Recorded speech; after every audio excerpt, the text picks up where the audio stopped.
you're looking to get your entrepreneurial experience in, but you don't know what to do or how to do it. In my case, I did it that way also because I was a father. I had 3 kids and a wife and a mortgage to pay. So it wasn't as easy as say, oh, I'm just going to try my own business, right? Right. It's also, in my opinion, just a wise move.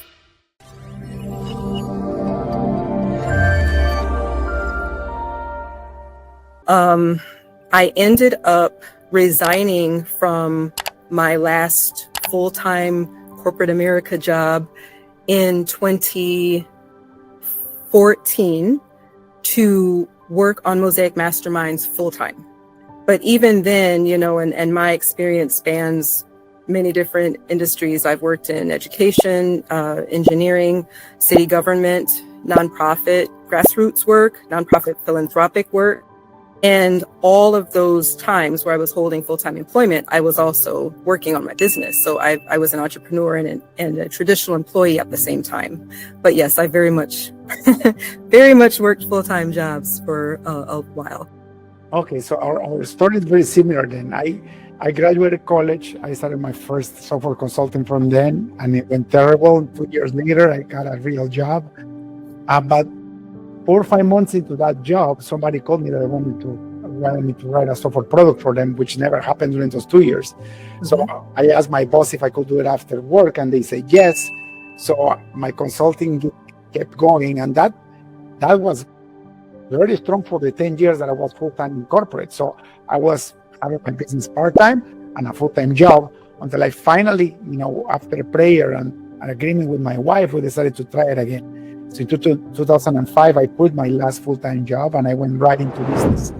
And I never looked back, right? 20 years full-time in business. So it's very similar to your story, right? Mm-hmm. And I think people that are listening, if you're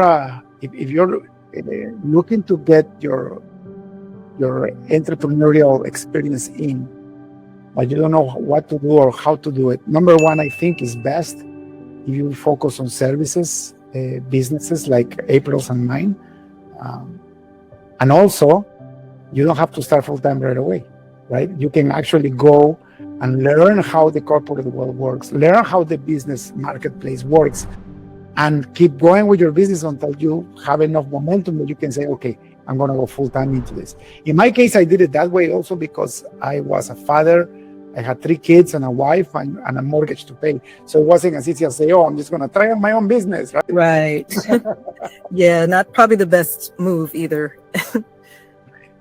Yeah. So no, I want to, if you don't mind, I want to affirm that I strongly suggest, I teach business classes, and I'm often teaching to scholars who desire to be business owners. And my first point of advice is to make sure you have or keep a main job first while you are pursuing that venture, because it is not as glamorous as a lot of people think. I love the autonomy and the flexibility I have by being a business owner, but there's something to be said about guaranteed dollars for your work when you have a 9-to-5 or when you have a traditional employment situation otherwise. So it's also, in my opinion, just a wise move to make sure you have some fiscal nest egg built up while you are pursuing your entrepreneurial efforts.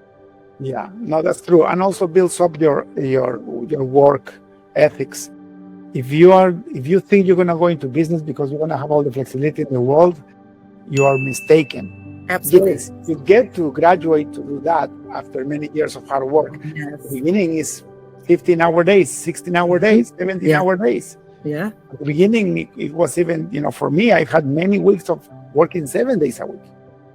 Right? It wasn't easy. Like the rite of passage to go to where you and I are, April, is very hard. So if you have a full-time job and then you work part-time on your business, you're developing that business ethic, that you're developing that stamina that is required to be successful in business.